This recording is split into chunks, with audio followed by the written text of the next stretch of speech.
Ja, ura je 2. Bomo začeli. Me zelo veseli, da vas vidim v velikem številu in seveda vredno je, da ste prišli. Sem namreč zelo vesela in zelo počaščena, da imamo danes in včeraj v gostih profesorja Karla Steinitza, ki je po moji sodbi in najbrž se ne motim, najvplivnejši človek na področju krajinskega planiranja, zagotovo pa je najvplivnejši tuji profesor in najpomembnejši za razvoj krajinskega planiranja na oddelku za krajinsko arhitekturo Univerze, Biotehniške fakultete Univerze v Ljubljani. Učil je na 178 šolah v svetu. Ljubljana je druga po številu obiskov, pri nas je letos petnajstič. Pri njem smo se učili, z njim sta sodelovala profesorja Ogrin in Marušič. Pri njem smo bili na podiplomskem ali podoktorskem študiju profesorca Ana Kučan, profesor Davor Gazvoda in jaz. Tako da gotovo je eden od naših najtesnejših sodelavcev. Tako da tukaj bom kar nehala, ker če bi začela naštevati vse njegove zasluge, bi predolgo trajalo in bom rajši predala besedo njemu. Karl, warmly welcome and the floor is yours.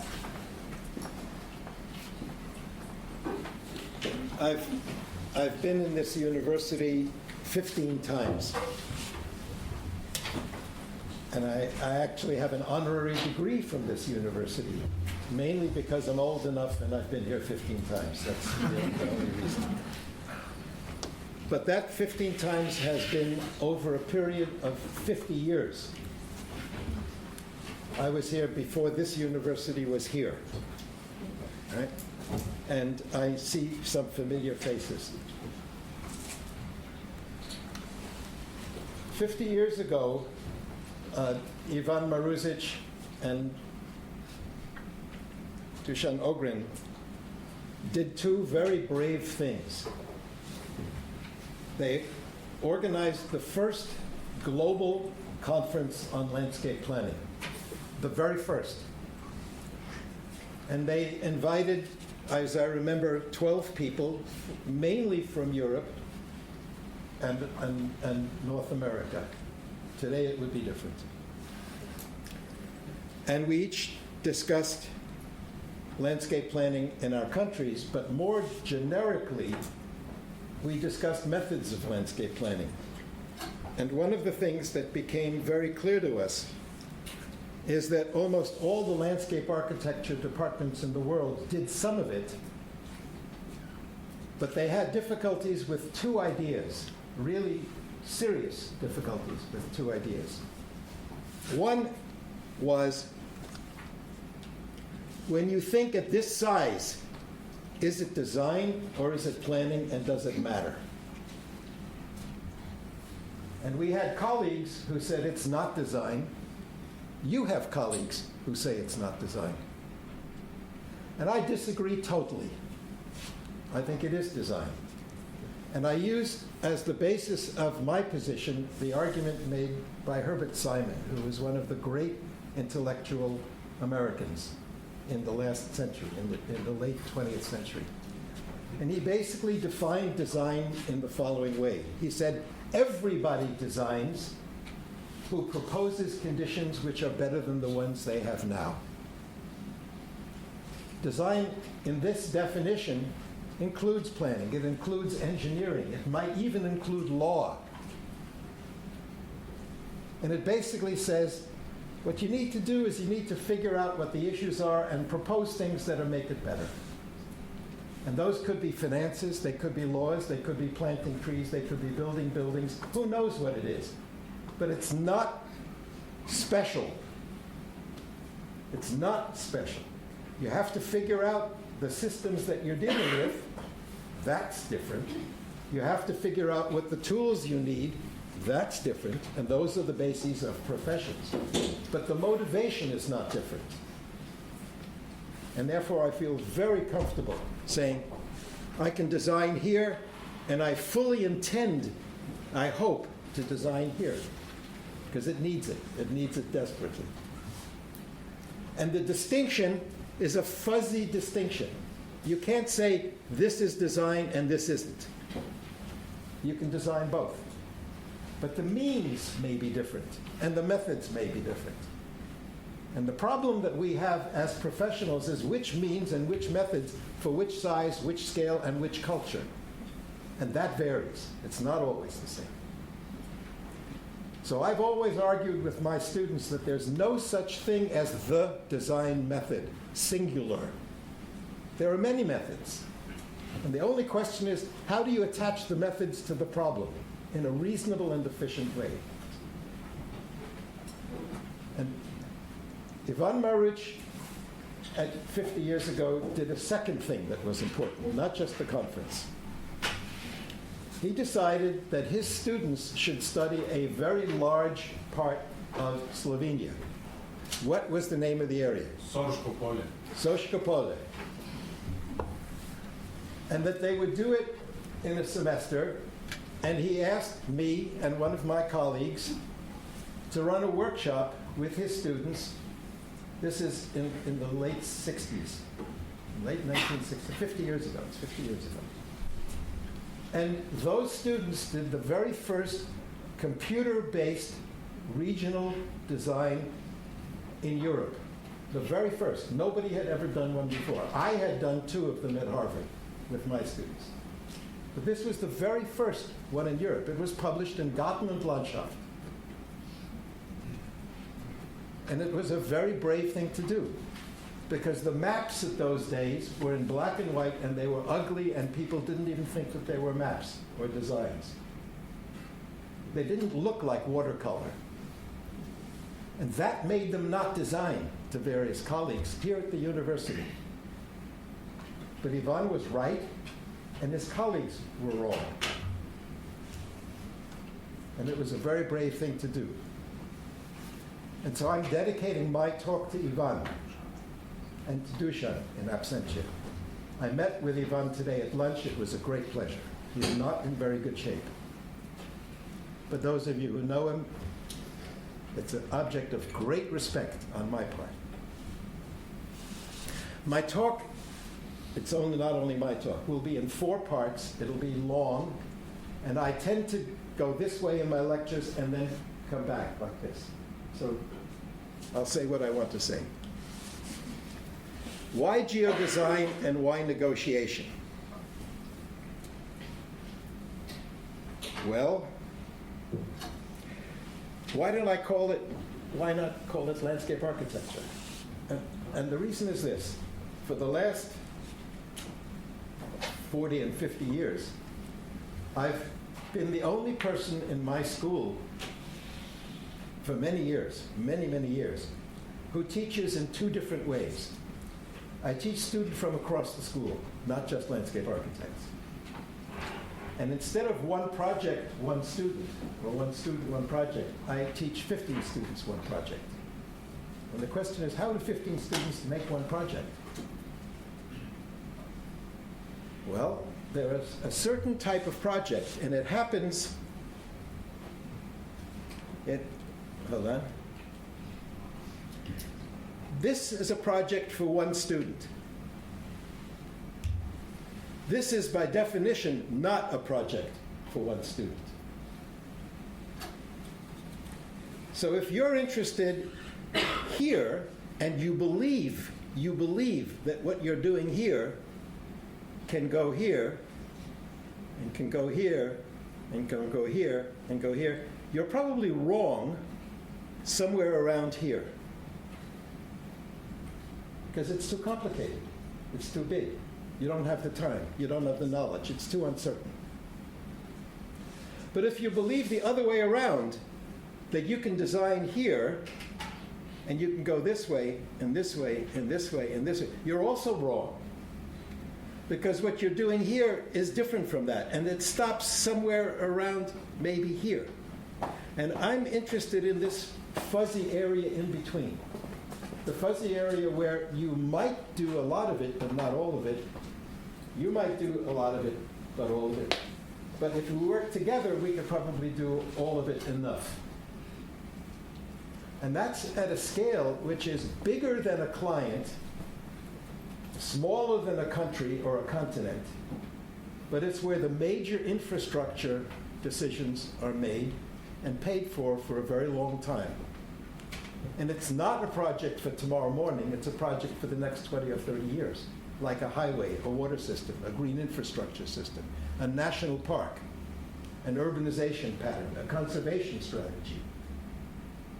That's the kind of problem I'm interested in. I'm not interested in a garden. I've done it.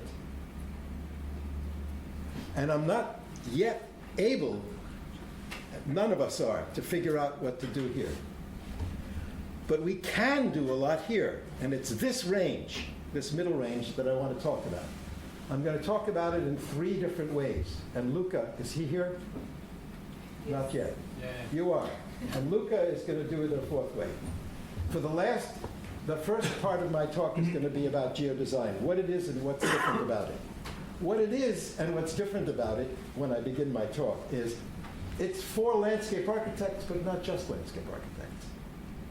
Because the problems that you have now, normally, is too late. You're given the task after the task is basically decided. And it should not be that way. It should be that you're part of the decision of making what the task should be. And most landscape architects aren't in that position. And that's wrong. So how do you enter a collaboration with other professions where you're sitting at the table from the very beginning? And I'm interested in the very beginning. The second thing is, you're not the only people working at the same time. If you're going to build green infrastructure for Ljubljani, you know the road is going to have to be built, and you know the water system is going to have to be built at the same time. You know that, because you need ground to plant, and that's underground, and you know once it gets dug up, the pipes have to be changed, the electricity has to be changed, and the road has to be changed. And if you're going to do it in advance, you know the buildings have to be prepared for it. So you're either going to get the task at the end, or you're going to be at the table at the beginning. So how do you make the table fit more than one profession? It's a very important question. So I'll talk about that. Then I'm going to talk about the international geodesign collaboration. Last year, we had 101 universities collaborating around the world on big projects in the same language and in the same system. Ljubljana was one of them. A book will be published in about a month, including Ljubljana's project. And Mojca asked me to come here, and for the last day and a half, with they preparing it in advance, inside that collaboration, the 9 students that I worked with for the last day and a half did what Ivan and his students did much slower 50 years ago, and they collaborated on one design with a set of preliminary designs, negotiating the final design with negotiation as the design method. Believe me, negotiation was the design method. Who was in the workshop? Raise your hand. These people were in the workshop. Afterwards, talk to them. Luca is going to then spend 5 minutes or whatever he needs describing what they did in the last day and a half. Totally digitally. And then I'm going to give the last part of my talk, which is a case study. The case study is a real project with the planning agency of Sydney, Australia, on doubling the density of the oldest suburb of Sydney, and rebuilding the green infrastructure. All right, it's a 100-year-old suburban area that needs revision, and twice the number of people. And its green infrastructure is broken. And it's not with students, it's with professionals. And it'll take me an hour, probably, and if you have to leave early, but I'm comfortable with that. All right, let's go. Why geodesign and why negotiation? Well, because this is what happens at this scale, at this size. And I'm interested here. I'm not interested here. I've done it. I respect it enormously. But it's not my life. My life is past that point. And this is what is really important, and I'm getting closer. On the merits of applying minimum relevant data, I'm an honorary professor at the Center for Advanced Spatial Analysis, which is full of PhDs who deal with big data. I don't like big data because it makes formulas based on the past, and so does artificial intelligence. And I believe that the world is changing so fast now that a formula based in the past is obsolete within 5 to 10 years. And my design decisions are 20 to 30 years. And I prefer real intelligence by human beings to artificial intelligence. Why minimal data? Because if you're designing now for 30 years from now, that world doesn't exist. Some of it exists now, but much of it doesn't exist now. The climate will have changed. Ivan Marušič, in his agricultural stuff, he used to grow grapes. Now his son is growing olives. Why? Because the grapes aren't doing very well and the olives are coming up. That's why. When seeking a strategic solution, what's a strategic solution? How should the area south and west of Ljubljani grow in the next 30 years? And let's make the decisions now for future infrastructure and conservation. That's a relatively strategic decision, to do something now that will be available 30 years from now, or not tomorrow morning, but available for 30 years. To a complex problem? Yeah, it's very complex. Is it relatively unpredictable? Definitely it's relatively unpredictable. In other words, don't expect working drawings, and don't expect construction, and don't expect a design that can't be changed. And do expect a diagrammatic design of a strategy, which has projects and policies. The reason for this attitude, is because the end game of the work that I'm interested in usually, not always, but usually requires future action, far future action, and a purposely designed plan. And this is normally, at the scale and size that we're working with, normally and necessarily a political process. In other words, there are winners and losers and arguments, and it's contentious. It's not obvious what to do. There are competing interests.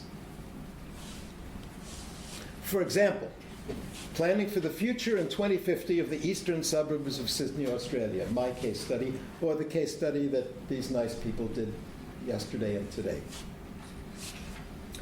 This is the generic problem, the general problem that I'm interested in. How do we organize and conduct the very beginning and strategic stages of designing for longer-term change in a large, multi-system, multi-client, and contentious, meaning argumentative, context, and one which should not become a zero-sum game. A zero-sum game is where there's one winner and everybody else is a loser. That's called a zero-sum game. And this is very frequently the normal situation for important and complex projects and studies, like what should be the future of Slovenia, for example. The intention of geodesign is to change geography by design, not by accident and not by projection. In other words, I'm making the assumption that if we do more of what we've been doing in the past, things will get worse rather than better. And if that's true, if things are going to get worse rather than better, then going from here to there requires a design. It requires a change from a trajectory. And it has to be an early decision, not a late decision. Because if it's a later and later and later decision, it gets harder and harder and harder to do. Geodesign applies systems thinking to the creation of proposals for change and their impact simulations, informed by geographic context, and usually, but not necessarily, supported by digital technology. Systems thinking means the following. We all know in theory and maybe in practice that everything is related to everything else. It's an abstraction. It's in 10,000 years of painting and literature. Certainly 2,000 years. But it's very complicated because I can't really say if this happens, all of these things will happen. Although I know that there's a relationship between this happening and everything else. Systems thinking says, let's take an axe, hit us, and divide us into groups. And let's call them systems. The water system, the air system, the language system, the forest system, the agriculture system, the transport system, and isolate these and understand them. And the academic world that we're part of, the university structure, exactly follows that structure. You have a school of economics, you have a school of landscape, a school of agriculture, a school of engineering, a school of God knows what. And they're silos. They work this way. They don't work this way. All right? And the problem is that there are all kinds of problems that work this way and this way only. They can't work this way because these people have a role in those projects. All right? So one of the advantages of systems thinking is this. One of the advantages of design is this. And if design is only here, it's in real trouble. Real trouble. And it's in more trouble the bigger the project and the longer the time. So this is useful. People need to know stuff, but they can't believe that they're only working in stuff, because the stuff really works this way.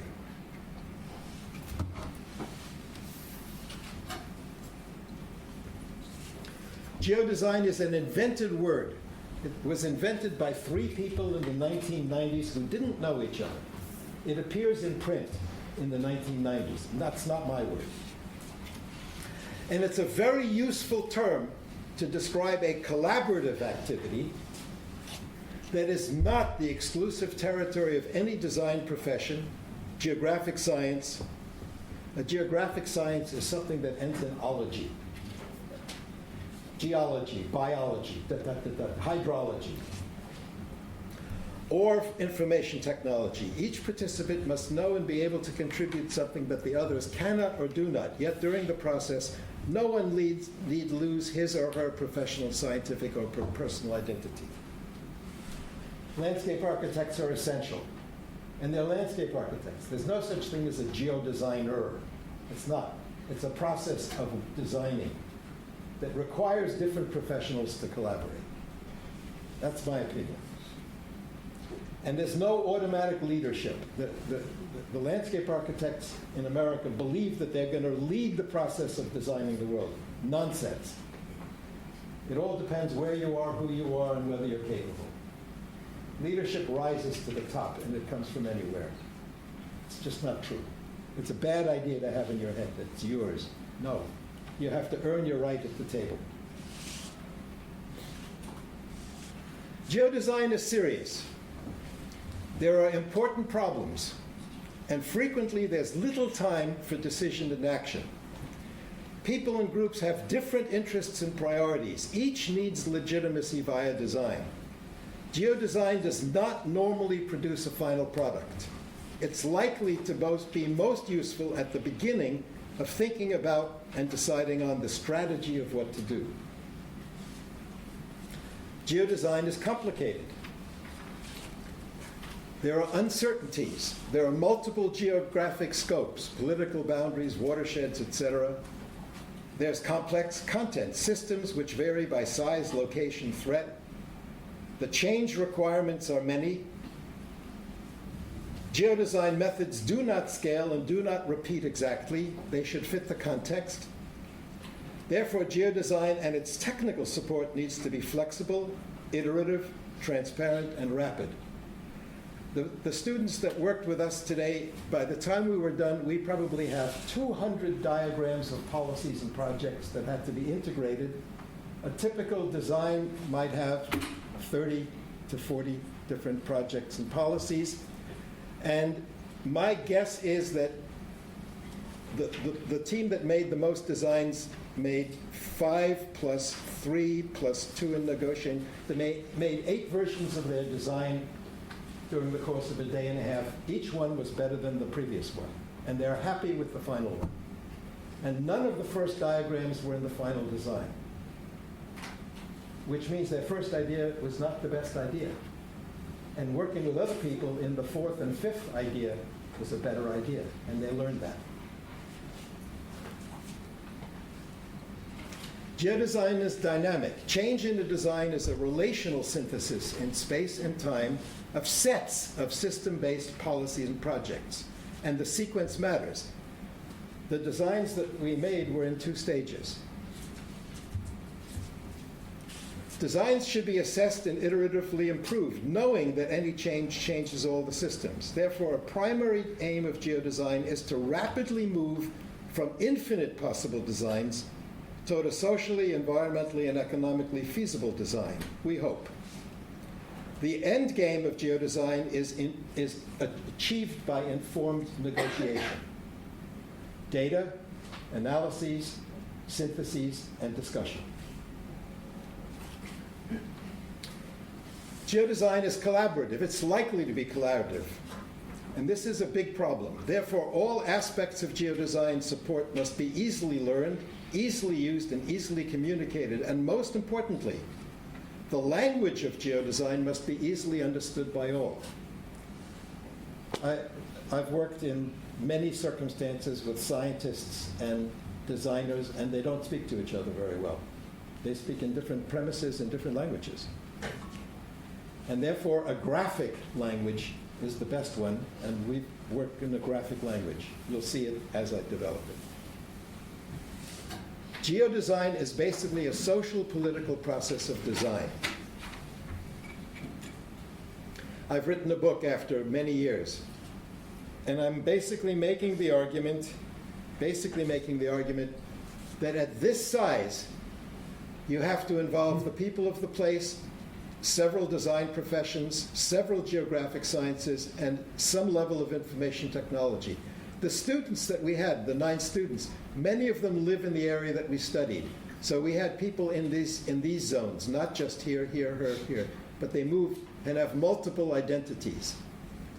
Every design in this framework answers 6 questions. How do we describe the area? How does it work? Is it working well? Data, knowledge, and values. How might it be changed? What differences might this cause? And what should be done? Also, data, knowledge, and values.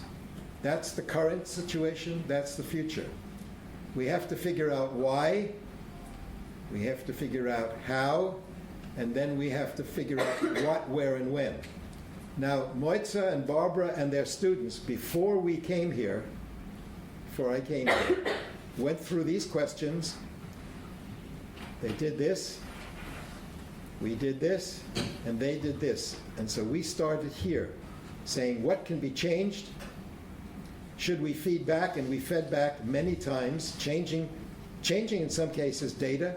We certainly changed one model. We changed the criteria. We changed the designs many times. We did not change scale, but we zoomed in on many problems. And we're now ready to present it to the Prime Minister. Maybe not exactly now, but pretty soon. One of the characteristics of collaboration is all the ideas are anonymous. And when you're working through a framework, you actually don't know who brought the idea. All the ideas are public property. If somebody's using an idea and it's better than one you have, you take it. Now, most students don't understand that because they're working on one project and want privacy and ownership. But at this scale, it can't be that way. It has to be that an idea is public property. And if somebody has an idea that's a better idea than yours, and you know it's a better idea than yours, then you're a damn fool if you don't take it. And in fact, an idea becomes a good idea when it's taken by other people. It's not a good idea because it's yours. It's a good idea because other people want it. It's a fundamental idea, role of life. Life works that way.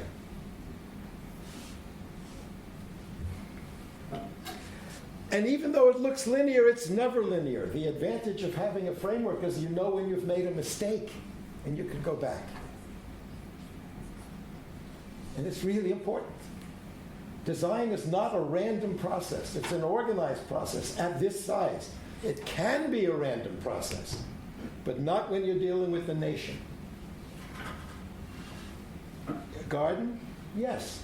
A plaza? Maybe. A street? Probably not. A watershed? Absolutely not. A country? No way. Where's the line? I don't know what the line is, but I know it's not the same. And it's organized. And it really is organized as a workflow and supported by a computer program group. Geodesign Hub is a family of computers. It's free. It took these students 20 minutes to learn how to use it. You've got 9 plus a couple of faculty who are perfectly capable. It's a very powerful tool, believe me. It basically, I was one of the doctoral student advisors, and it follows the framework very well. Now, how are these projects normally dealt with? How would green infrastructure for Ljubljana be dealt with? That's a perfectly good example. There are three different ways. One way is there's a group of people called a city council or a prime minister's office or whoever the client group is at this size. Not here and maybe here, but definitely here. They don't necessarily agree with each other. That's why they each have a different color. And what they're going to do is they're going to go, let's get a company, the best we can find, who is going to put together a team. Let me go back. In my lecture, purple means the people of the place. These are landscape architects, urban designers, planners. These are hydrologists, ecologists, etc. And these are computer or graphics or text people, who knows what information technology you have. So it's color-coded. And these are the people of the place, and they're going to have a GIS expert, a landscape architect, some other scientists, and some members of the public.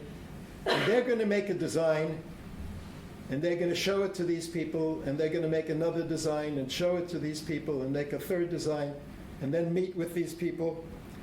And these people are going to get a presentation of their design, and the design will say, these are the systems that we're dealing with, and this is the most important, and that's the least important, and this is the design itself, and this is how much land goes into each system, and these are the environmental impacts, and purple is a good impact, and red and orange is a bad impact. And this is the cost, and it costs so many billions of euros. Billions of euros, or millions of euros. And there's a problem, and there's always this problem, that this group of people will never know if there's a design out here which is better. They'll never know if there's a better design out there, because they only picked one company. And some clients understand this. And so they'll have a competition. And they'll invite a group of companies in, or even one big company like AECOM or somebody. And this company will have internal teams competing for the job.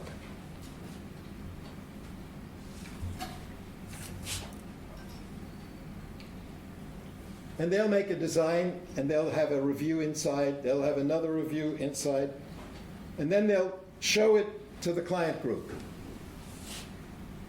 And the client group will say, you know, we think this is a good one to carry forward, this is a good one, this is a good one, goodbye, goodbye, and goodbye. I've been in both positions in my life.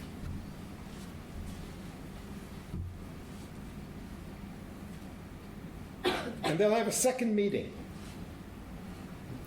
And they'll say, this is the design we want. And there'll be two things that are difficult. Two things that are difficult. One of them is that one of these designs will have the best priorities, the best political attitude towards the problem. One will meet the program the best. One will have the best impact assessment. One will have the best investments where they want them, and one will have the least cost. No design will be best on multiple criteria. And furthermore, some aspects of this design and this design might be better than some aspects in this design. And normally, they'll say, let's make a final design combining some of these things. But they win the prize. So this idea of a competition, if it's a bigger problem, the odds are that there are better ideas here than there are here at the end. The best project always will be changed by something from another one. The third one is collaborative negotiation, which was what we did in the workshop this past 2 days. We only had 9 students, and we only had 3. This is a graphic when you have 6 designs, but we only had 3. And they did their own designs privately, but at some point, we encouraged them to look at each other's designs. They made presentations, 3 of them, as I recall. No, 2 definitely. Where if I saw something that was better than mine, I would take it. And they were encouraged to do that. We then analyzed the similarities and differences between the designs, and we set up a negotiation that ended up with one design. This is the diagram of the case study I'm going to show you in Sydney, Australia. The students here did this part of it.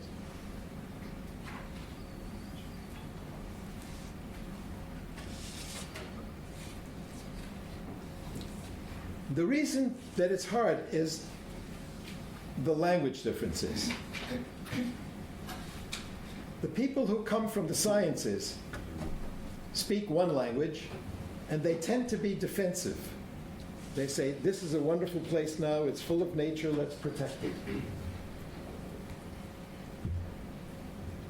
I'm not speaking ad hominem, I'm speaking that the sciences are after sustainability, protection.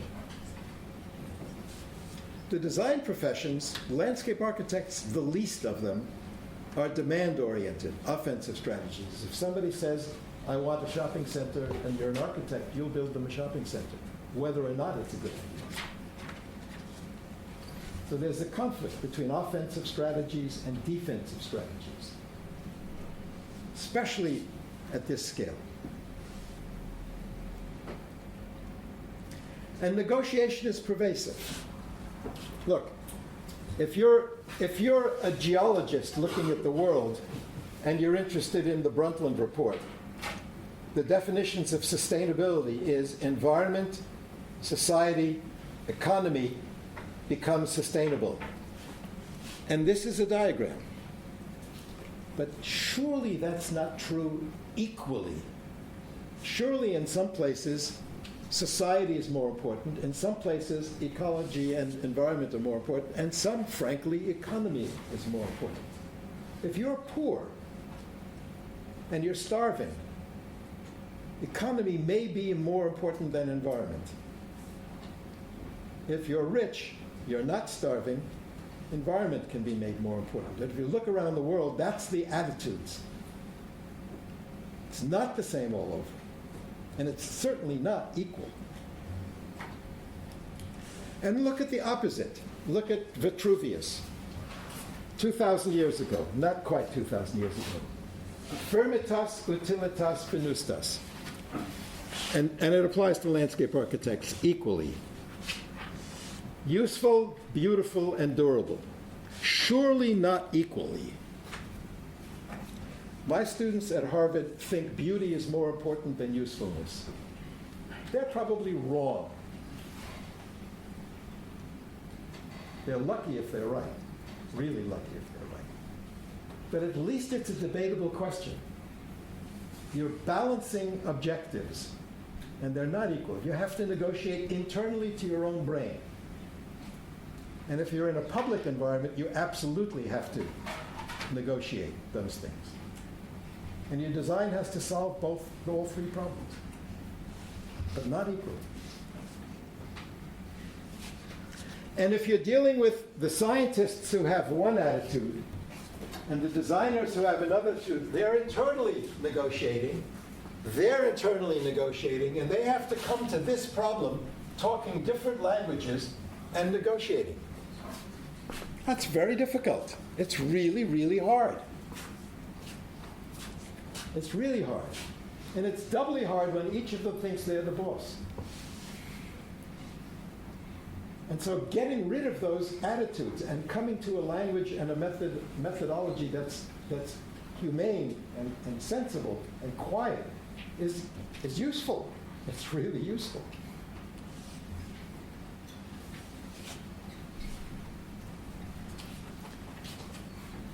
The students that we worked with were working roughly here. I'm sorry, I want to go back. The students we were working with were working roughly here in size. A group of people, they're using the United Nations Sustainable Development Goals, of which Slovenia is a signatory. The government of Slovenia and most countries in the world have agreed to the 17 objectives of the UN Sustainable Development Goals. And the question is, after they do a series of designs, do they improve in purple or negatively influence the sustainability goals? That's what we did this morning. The students assessed the designs against the UN goals. But what we used is one decision model of what was important. These are important.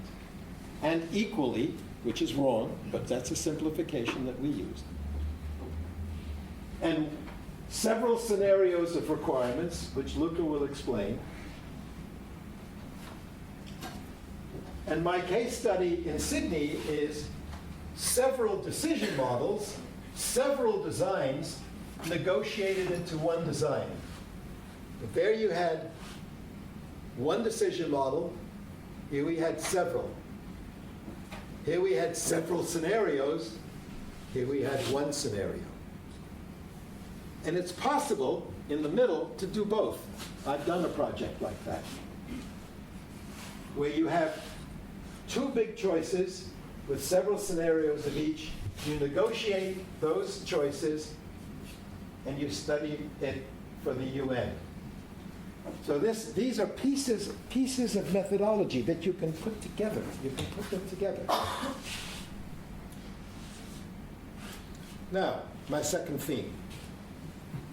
In 2018, I proposed, and four colleagues, Brian Orland from the University of Georgia, Tom Fisher from the University of Minnesota, and Ryan Perkel, who is a wonderful landscape ecologist, and Mike Gould, who runs university relationships for Esri, we agreed to form an international geodesign collaboration. We sat down at lunch and we said, the world faces a critical question. How do we organize ourselves globally to address and plan for climate and population challenges that threaten us all? That's the real problem. If a university isn't dealing with that problem, it shouldn't be in business. Maybe it should be, but that's really important. And we proposed an agreement. Adoption of common future global assumptions plus local ones.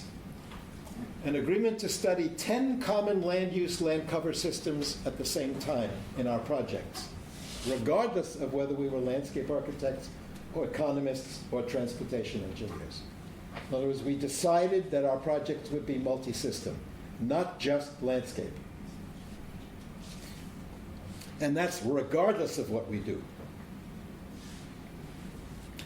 Studying standard geographic sizes and scales, we said, I'll show you what we said.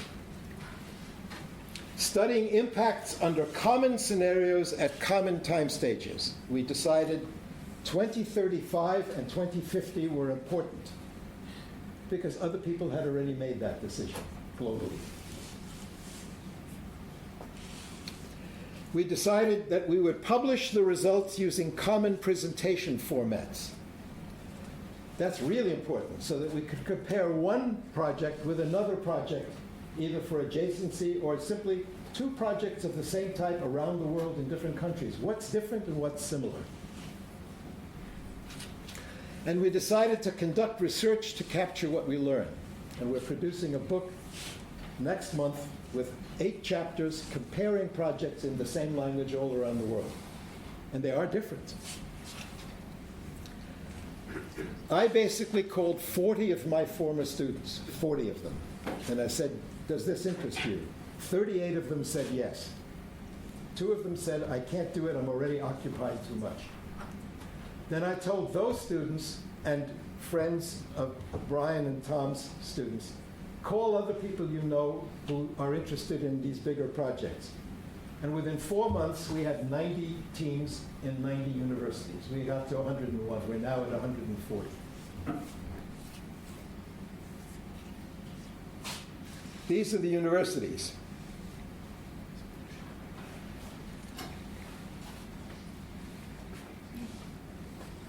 There they are.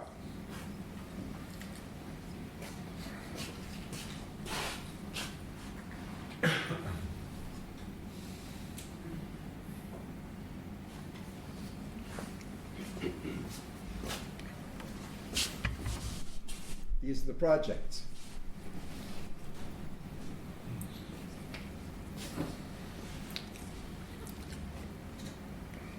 These are the systems. Everybody agreed to study water, agriculture, green infrastructure, energy, transport, industry and commerce, housing, institutions, and one that they could pick locally. Now there are 2 that they could pick locally, and there's only 1 housing group. And they could move into subgroups if they needed to. And those are the colors. It's not negotiable. In my class, my students don't pick the colors of their maps. I pick the colors of their maps. And that way they don't have to say, this is my legend, if they have a legend on their maps. Okay? Those are the stupid things that I see in universities all around the world. It's not negotiable. These are the colors that are used the most in the world. Why? Because we looked for them on the internet. So why do you have to make your own colors? It's stupid. But once you pick the same colors, I can understand your map without talking.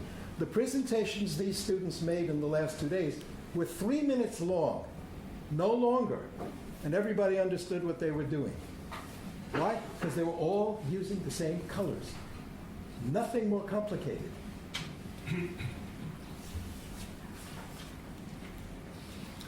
These are the study areas. They had to pick 2 scales.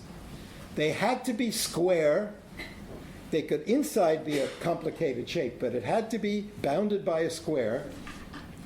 And they had to be in kilometers at a half, 1, 2, 5, 10, 20, 40, 80, 160, or larger in a geometric multiplication. And there's a reason. You'll see the reason soon. We had a team of people from all over the world identifying 12 global assumptions that will affect us all by 2050. For example, freshwater scarcity will become prevalent, and these areas will be so hot and so dry that these people will decide they may want to move to Europe. Don't laugh. NATO is now thinking of 20 million migrants by the year 2030-35. This is going to be so difficult for people to live in that zone that Abu Dhabi might survive. Might survive.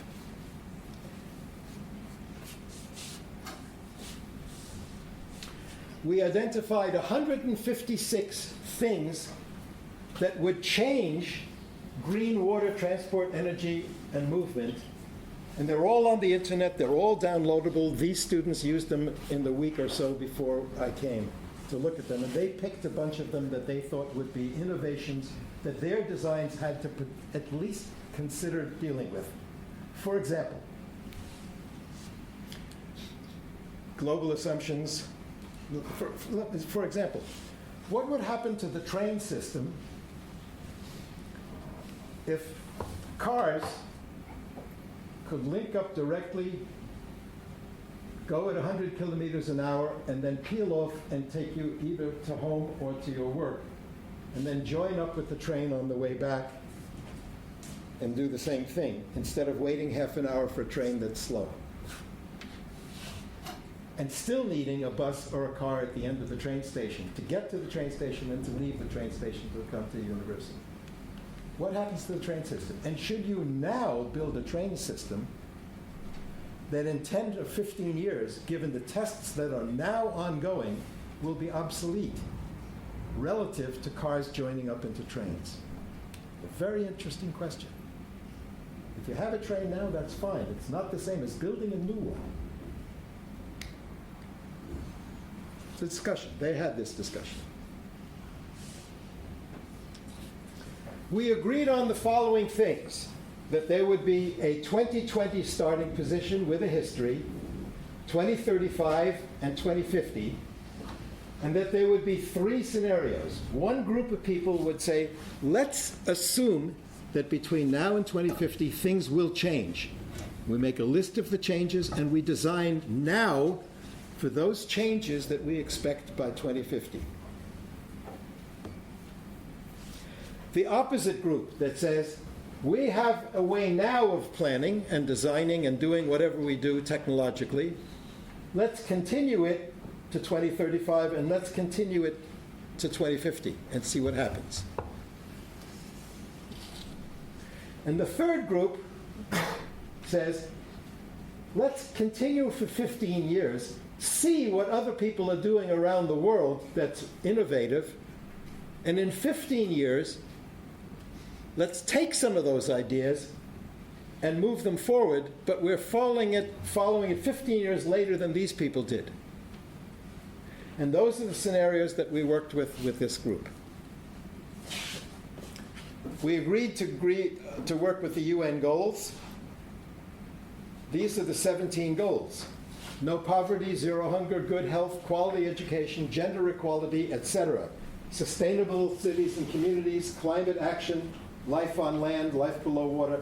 And there's also things like peace and justice, which our work doesn't really deal with peace and justice very well, so we don't deal with it. So we can only deal with some of these.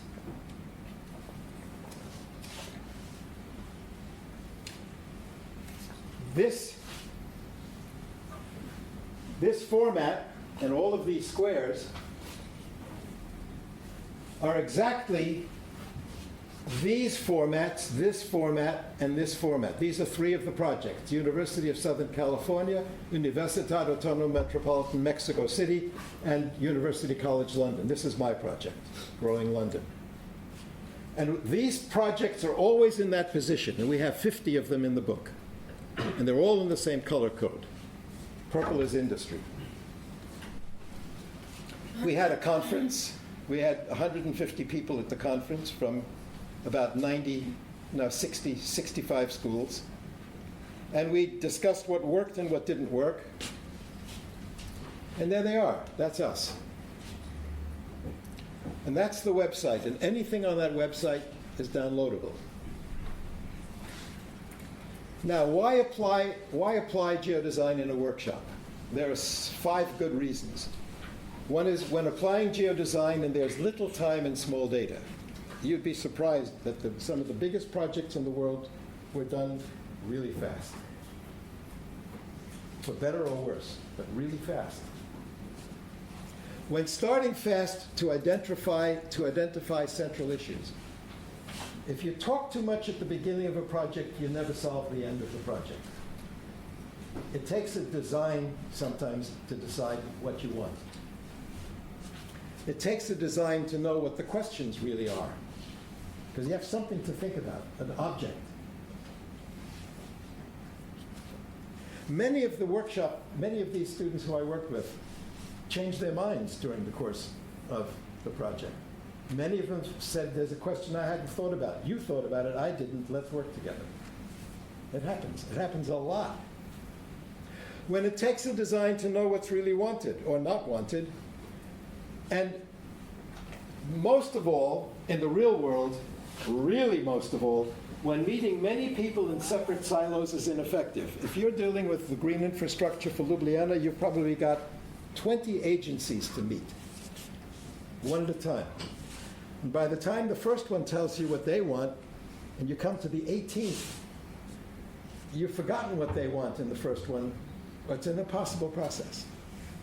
It's really, really hard. The people who work in the real world have a hard, hard time because of silos.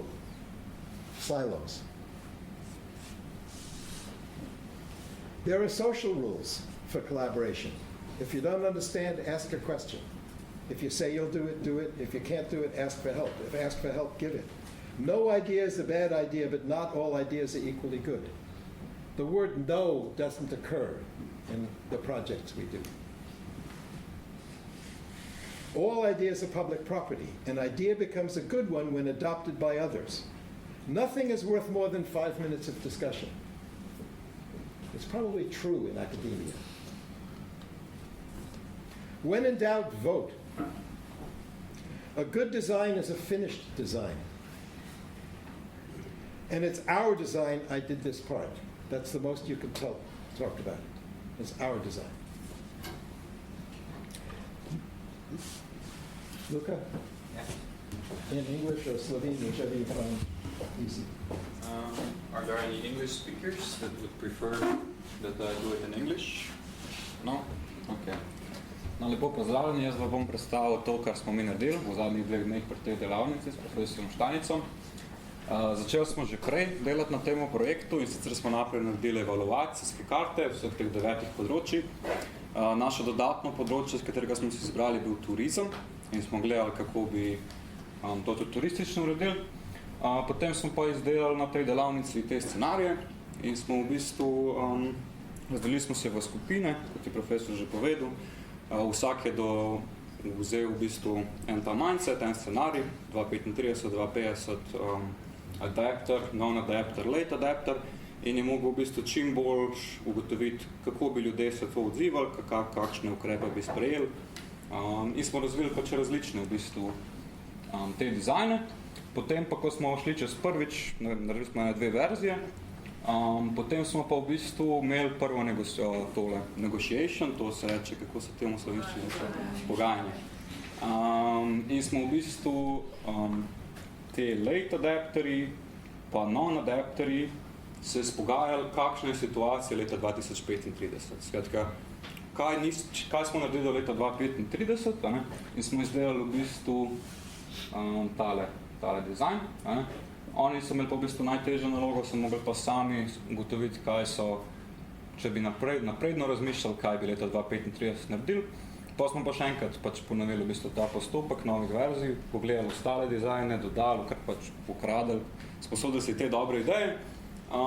In na koncu smo imeli še ta negotiation, kjer smo pa naredili en skupni dizajn, kjer smo pa v bistvu te late adapterji, te, ki so se začeli prilagajati leta 2035 in so hoteli pol uspeti čim boljš narediti takrat to.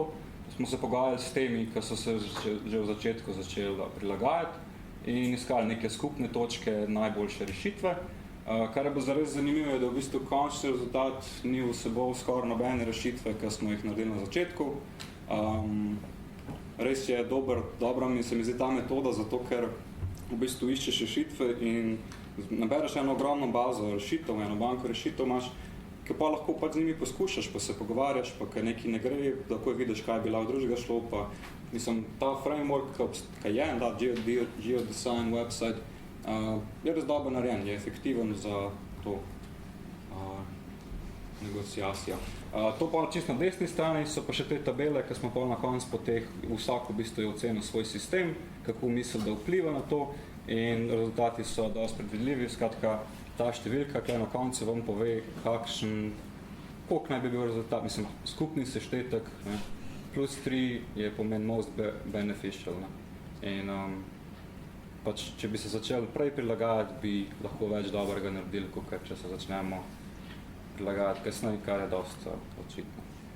Če ima kdo kakšno vprašanje, verjetno da pol po koncu predavanja lahko vstop do mene ali pa kogarkoli, ki je delal na projektu. To pa smo že predvigali roke, lahko pa še enkrat dvignete roke. Pa še vse lahko poveš, katero je bilo območje, pa kaj se območje glavno nasilje. Pardon. Seveda, ukvarjamo se statistično regijo Krasa. notranjsko-primorska statistična regija. To je v bistvu območje, ki ga najbolj bi rekel, da ga zaznamuje v bistvu v centralnem delu je ta Poček, skratka vojaško ozemlje. Seveda vemo, da je pač to kras, ni to čista pravi kras, ampak še zmeraj v bistvu je kleje fliš, se vidite, kleje je v bistvu voda, te modre, ki so stvari, kleje pa ni, kleje so pa zelo problemi z vodo, zaradi tal in je v bistvu kar zahteven projekt, kako vse uskladiti, kmetijstvo, režim voda, to vojsko zraven še, potem ta turizem, ki ima tudi neke negativne posledice. Bo dovolj. Drugače pa, če koga kaj zanima, seveda lahko me vpraša. Hvala za pozornost.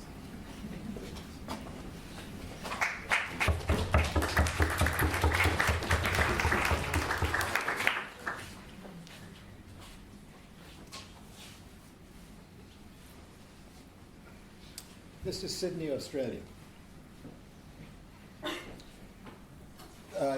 When Captain Cook, quote, discovered Australia, there were, of course, people living there for 50,000 years. He came this way by boat, and he landed here. And this area became, the Sydney grew here.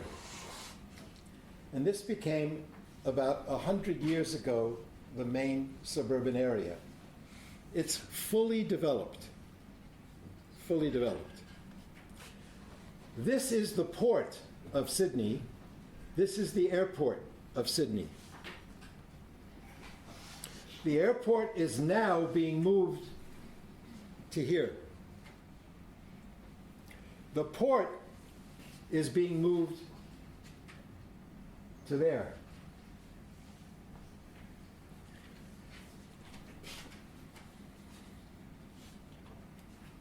Sydney's population is expected to grow from 4.7 million to 8 million by 2050, basically doubling.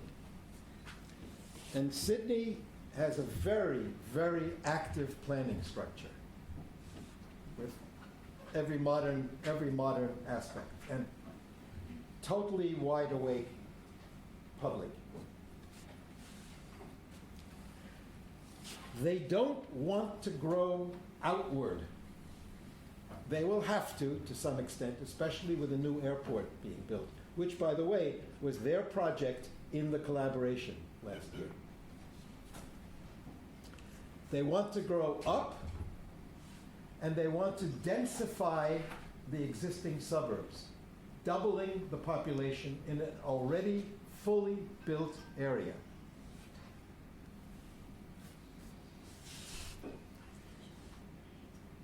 They need to locate 180,000 new dwellings for an about 360,000 people, which will be older. Some of it will be flooded during to high sea level. The airport will become domestic. The University of New South Wales, which organized this workshop, but organized it for the professionals, not for the students, basically has to expand. The biggest hospital also has to double. And there's a need to remake the cities, the region's green infrastructure and blue infrastructure. Why? Because they haven't maintained their park system for a long time because of finances, and because, believe it or not, the famous Australian urban beaches are polluted. They don't say that, but they are. Bondi Beach, surf for heaven, is a polluted beach. And they know that.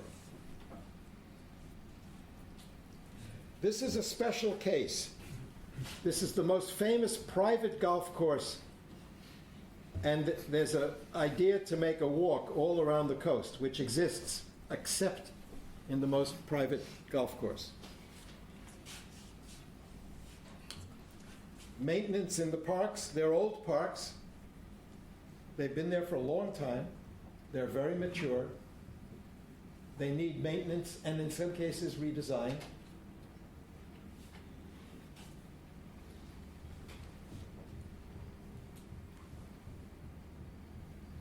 There is a walk system.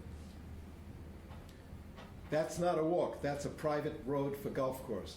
So from here to there, you can't do this. You can't walk along, which is wonderful. And this beach, sorry, go back.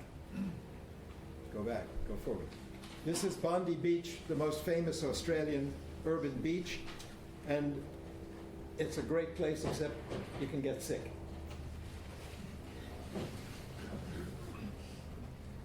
And there's a huge literature on green infrastructure that merges water, transport, buildings, and trees. Right? So the idea that you're just going to go in and make it green, no. You have to double the density, you have to rebuild the transit system, you have to figure out where buildings are going to shade that don't exist yet. You have to figure out how to pipe clean water and get clean water off roofs and retard some water to keep the water for your plants and let it go into the street and treat it before it goes out because it's collecting surface oils. A much more complicated problem than planting trees and flowers and things. Much more complicated. And if you don't understand the economics of development and the cost of development, you'll never succeed. So who is that? It's got to be a group of people. This is the area, and this is the program requirements. This is the floor area ratio that has to fit into this polygon, which means we're putting in the equivalent amount of building that's there now, roughly. These are the people in the workshop, 38 of them, 38 people. Sydney Water Company, Arabs, consulting company, the Randwick City Council, Infrastructure New South Wales, the Land and Housing Company, the Greater Sydney Commission, Transport New South Wales, Department of Planning and Environment, Department of Education, from the Government of New South Wales, from the University of Canberra, and the core team are all faculty in the Landscape Architecture Department at the University of New South Wales. One of them is a geographer, one of them is my former student. He's a historian, an urban historian.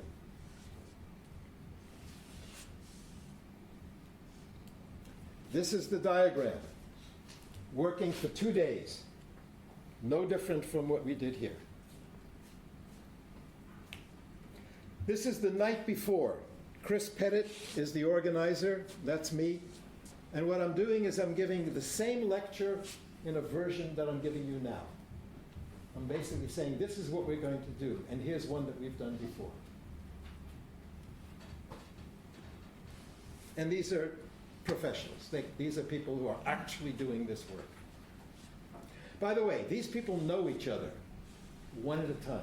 They've never worked together in the same place at the same time.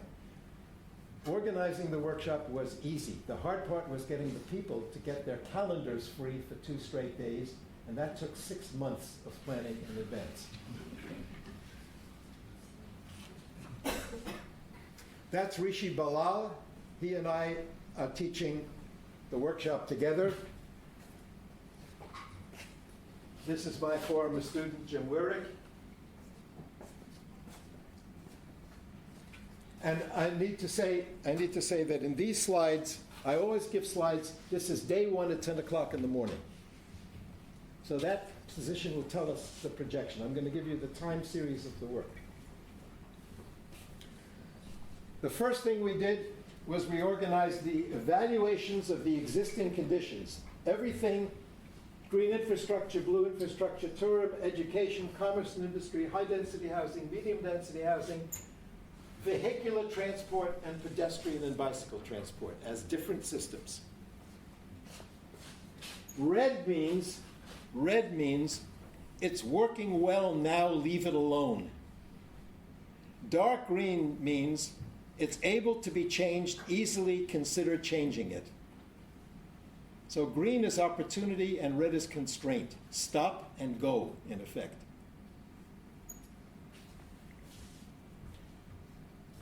This is a diagram of a policy or a project. It happens to be a project. A project has a solid color. It has a name.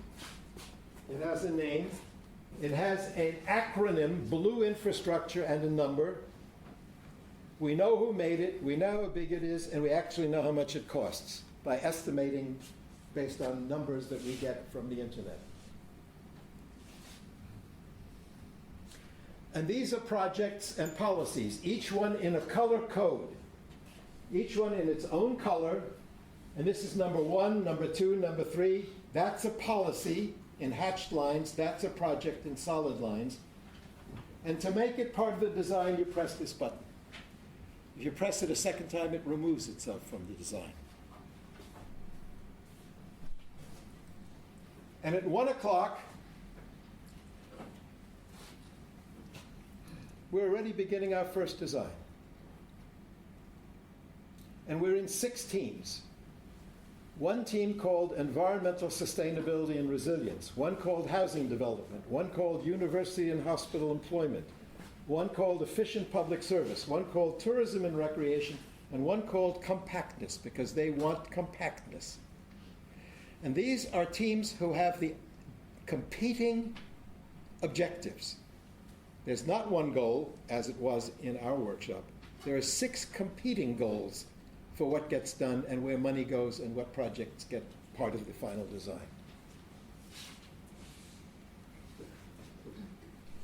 It's 1:20 in the afternoon on day 1, and each team is deciding on its own which of, at that time, 50 or 60 projects would be part of its design.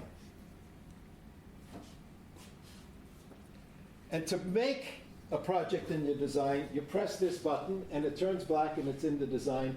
But you can also say this one is upgrade Malabar wastewater treatment, and it's 176 hectares in size, that diagram. It has a cost, it has an impact, and it's selected. And that's a design. That's a design with these systems in it. It includes green infrastructure, which is green. And these are the impacts, which can be done at any time. Purple means it's a good location. Yellow means it's okay, but not great. And red here means it's a bad one. And not only that, each project has a time scale and a cost over time. And in fact, it's in 3 dimensions, which we didn't do in our workshop because ours was not an urban one. But you can immediately get a 3D view of it. It's really quite fast. So now it's day 1, 2:30, and we're teaching people not how to make a diagram, but to how to assess the timeline and the cost and 3D. And again, it takes about 10, 15 minutes. It's 3 o'clock, and each team is still working independently, same day, dealing with the design, its impacts, its timeline, its cost. Here's somebody looking at the cost and the timeline of projects. They're in 3D and they're in 3D. And by the end of the afternoon, this is the first major design saved. These are the systems and their relative importance. Note that these are different. This is the environmental team, and green infrastructure is their number 1 important system. This is the developers, and green infrastructure is the number 5 important system, and it's less important to them. And these are the designs. This is the first major design that's being saved.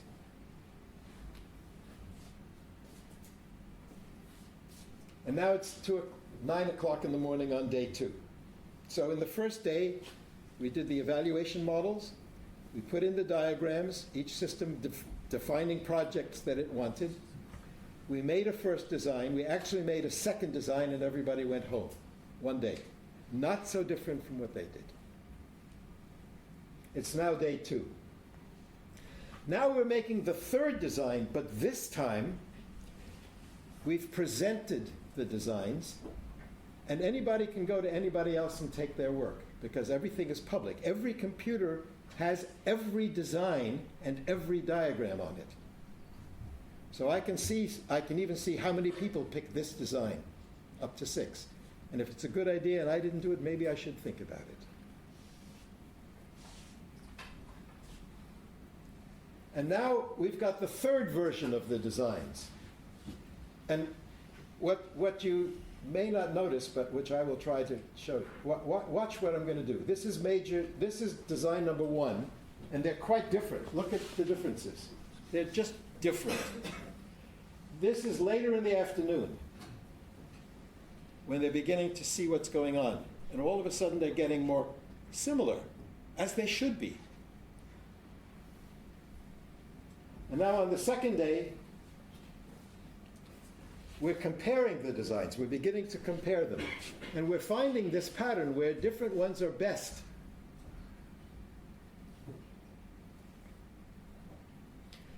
And when we have all the designs put on top of each other, this is every project that's in the final designs. And what you'll see here that's really interesting is that almost everybody included the green infrastructure and the water infrastructure at certain places. There's very, very rare just green infrastructure or just blue infrastructure, because they need to deal with these things together. They realize that. These are the most frequent projects, the ones that are used, if you can see. This project was used by all 6 teams, this by 3, this by 1, this by 5. And this is a live thing. We can move these around really quickly. And at 10:30 in the morning, the designs are being presented. Different designs by different people, but in the same language, in the exact same language.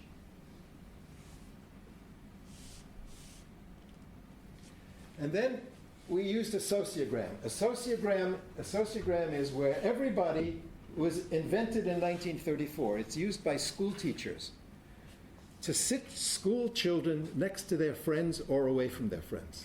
So every school child is asked, who are your friends? And there's a computer program or cards, and you make a diagram of the students in your class. And you can tell who's linked to who in friendship, and you can decide as a teacher, do you want your children to be with their friends or away from their friends at school? Usually away makes sense. But it's a diagram. So you can ask the same about designs. Which designs are more similar to other designs? And we did this. We did this as a basis of our evaluation, and we do it about designs. So here are the people in the class, in this workshop, ranking whether they think they could work with another team, with every other team. And 2 green things means we think we could work easily with these people. 2 red ones means we wanted nothing to do with what their design is proposing. And if you want one design at the end, you have to have that information. You have to have a strategy for negotiation. And we had a strategy. And we knew who wanted to be with whom. So we structured this, and they started to do these negotiations. And we have tools for negotiations. This is exactly what we did yesterday and this morning. We had 2 people negotiating. They had all the information, and they told the third person, remove this, add this diagram, remove this, change this, make a new diagram, and they had a new design. And they did this twice. So this is the discussion of differences and similarities between designs. These are 2 designs. They're doing some very similar things here, but they're doing quite different things with this system. So they can negotiate what they want to do, system by system. And the pattern has to make sense at the end. And the last negotiation was done in public and videotaped. And these are the 2 people presenting their designs, the final 2 designs, which is this. And these are the places where they agreed. And this is their disagreement. And it took about an hour. It took about an hour in public to negotiate the design. And the last decision that had to be made is where the metro stations would be. And they had a huge fight inside the group on where the metro station should be. They finally decided. And this is the last final design. This is where the green infrastructure emphasis will be, including linking and making the park systems improve, the 2 big parks. This is the environmental consequences, and they're willing to take bad impacts in order to change the park. In other words, they're prepared to destroy parts of a park to rebuild it, which has a big negative impact for a big positive impact. That's the staging of the final design.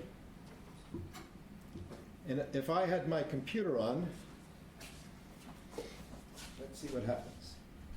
Let's see what happens if I go here and I move it. Watch this. If it works. Here we go. This is the growth. It's the growth and the cost expenditure pattern over time of how the projects have to be done. And that's the money in the graph, and the plan grows. So some things happen, then the next things happen, then the next things happen. Because each diagram has a time frame.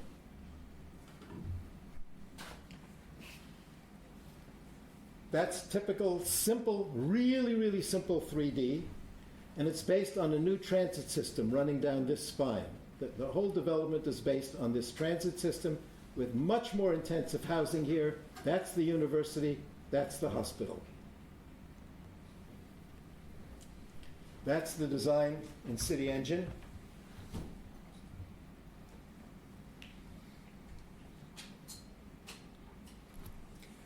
That's the history of the design. That's every project and when it got done, when it got proposed, and whether it stayed in the design, because we have the histories of the design. And this is one design. This is the development team. This is their first design, their fourth design, and the final design. And it changes. It changes as you proceed. And these are the two feedbacks. We asked people at the end, was it a useful experiment? Green means it was good, easy, somewhat easy. Red means it was difficult. Nobody said it was difficult. But somebody said it was somewhat difficult, and it was. It was a new experience. Was it easy to follow? Yeah, it was easy to follow. Do you think your team's interests were addressed and included in the final decision? More rather than yes. Do you agree with the final proposal? More rather than yes. That's because it was based on negotiation and not a zero-sum game. Which workshop tools did you find most helpful? The negotiation process and the tools for comparing different designs. I agree with that. Making a design is easy. Making a good design is hard. And this is Rod Simpson. Rod Simpson is professor at the University of Sydney, and he's in fact the chairman of the planning board for Greater Sydney. And this is what he said. Geodesign is most effective in dealing with complexity and emergence. The word emergence is a catchphrase. It's important to them. Of the city in the context of the city as a mosaic of places. It's an approach that is gaining currency at Greater Sydney Commission. Place-based planning allows a wide range of factors to be considered concurrently by reducing the scale, not the scope. It also allows a contextually specific response which geodesign supports. The selection process and negotiation in the geodesign process could be considered a form of emergence. Look, what he's saying is that the design itself emerges from the process. It's not my idea at 3 a.m., waking up, seeing the design, sketching it, and bringing it to the table, which all of us have done at least once. But it comes out of the process of negotiation, where you realize other people are having ideas that might be useful. That's what happened to these people in the last 2 days. It's different. Particularly if emergence is seen to be a pattern or an idea that gains prominence. These ideas start, they die, they may come back, but they die. And you change them, and eventually it's stable, and it works. This is through the negotiation process and consensus, which is where geodesign adds significant value. That's his opinion. They are now using this throughout the city of Sydney. It's a year later. It's a year and a half later.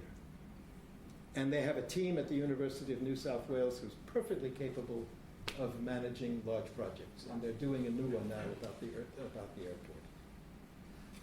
This is my final note. I wrote this 20 years ago, 1999. Designing a scenario-based study of alternative futures is an art. It requires judgment. It's a design. It requires judgment. It's not a science. It's not a science, although it depends on science. There are no perfect formula. It's not artificial intelligence, but there are methods. There is no universal toolkit, but there are tools. And you cannot copy an example, but you can gain experience. And the first experience is the most important, and at least 9 of you have had it. That's the website. Everything on it is downloaded, including Ljubljana's previous project, university's previous project. And I look forward to seeing more, because we intend to keep going. And not only that, we actually intend to have at least one team in every country in the world, if we can do it in the next 2 or 3 years, and try a global set of designs. Thank you.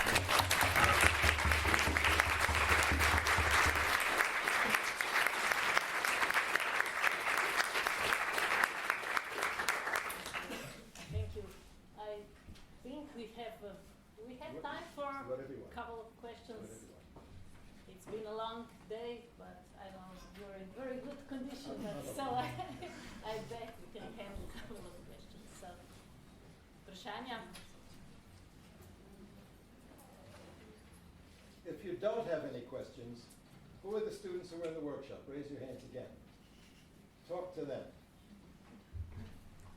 Well, What? it relates to this last example of Sydney that you've shown us. And you said it was difficult to get people, professionals, people They're in busy people. institutions. They're- Certainly, they're busy people. And I'm sure they had the idea that the final decisions will get implemented. You said it's an ongoing process, but did the actual design that you came up with? No, did it there's get no, implemented? that was not, the purpose was not to produce an implementable design. The purpose was to get the 30 people who actually have to make an implementable design to think about each other's problems, not just their own problems. And to figure out that they could do that, and they could do it in a humane and civilized way, and that's why they're doing more of it. No. This is that the idea that they can have a strategy and that it will be, quote, something like that is enough for a 2-day exercise. Nobody pretends otherwise. There are projects in here which are already being planned before the workshop and brought to the table, just like you had projects that were already being planned that you knew about, which are in your design. And some things that came out of the exercise that nobody had thought about before. And having, look, the benefit of having 30 people who need to work together to actually do it for the very first time is a huge benefit. What did it cost them? It cost them 2 airplane fares, a week of work for 2 people, spread over 2 months, 100 phone calls. It must have cost, by the time they were done, $10,000 US, and they probably got much, much more benefit out of that in terms of training and really getting people to think about each other's problems in an organization that by definition is supposed to, but actually doesn't. Yeah. Okay, as I saw from your lecture, your geodesign and negotiable design strategy is mostly applicable to landscape planning. No. But it's not. Yeah. No. Have you thought about smaller scale Yes. like landscape design and competitions and? Yes, the But answer is. then there's a problem who then with the designer, because usually with the competition you get the design and Why is that a problem? if all the companies would cooperate to make the design as best as possible, who would make? Who gets the credits? Who gets the I don't care. detailed design? I don't care about that. You can figure that out. The question of who gets the identity is my last comment about the social rules. We get the credit. You can say what you did. Now you ask me about the smallest projects. Here are the smallest projects that I know about using this software or other software, but using the basic attitude. One of them is the doubling of the major hospital in Torino. One of them is 500 meters square of the center of downtown Los Angeles. One of them is the area around the Ajax football stadium in Amsterdam. Gentrification problem, big gentrification problem. And one is around the baseball stadium in Atlanta, Georgia, also a gentrification problem. Those are the smallest projects that I know of, with one exception, the design of a hospital room for brain surgery. All right? Think about that as a design problem. How many beds? Where should the bed be? Where do the nurses stand? Where do the doctors come? Where do things come down from above and where do things come below? I'll tell you what the most complicated problem is that somebody has to think about. The offshore gas field in Israel. The bottom is a coral reef. There have to be pipes to something on top, and submarines have to go underneath. It's a three-dimensional design problem. And we have very different attitudes of coral reefs, pipes, gas, submarines. Who's going to design that? How? But there's a group of people doing it. And I'm not arguing that that's the best way to design a small project. I'm not. But I am arguing that if you want to get bigger, at some point you have to think about different ways of thinking about how to organize the project. So if you want to have a competition on a small project and get credit, go right ahead. It works. But don't do a competition for all of Slovenia. It doesn't work. And somewhere in between there's a division line. And I don't know where the division line is. But if you have several people who disagree, the husband wants it one way and the wife wants it another way, how are you going to solve that problem? You're going to negotiate. Now you're in my territory. So I'm not sure where the answer to the question of competition versus collaboration is. But I know that they're different, and I know that one works better in one set of problems, and one will work better in another problem. But I don't know where the distinction is. We'll find out. Yeah. Okay, so in the Sydney example, you had different people who formed different groups based on their value systems. And then you had something that you referred to as core group, who was mostly landscape architects. Geographers and landscape architects. What was their role in the process? They organized, they got the people to come, they organized the data, and they had their students doing the site evaluation models, which came in the beginning. And they were participants spread out among the 6 teams. They were faculty members in the landscape architecture. Facilitators. They were not facilitators. They were active participants representing green infrastructure in these designs and playing an active role. They were at the table at the very beginning, which was my introduction to the problem. Of the 101 universities collaborating, 46 or 47 are in landscape architecture departments, but about half are not. There are urban designers, planners, transportation engineers, four engineering groups. There's an economics department, and there is a whole bunch of planning departments, and a very substantial number of geography departments. This department in New South Wales was environmental design, big, broad department, and it had urban design, landscape architecture, and geography in the same group. Very sensible, a very good combination.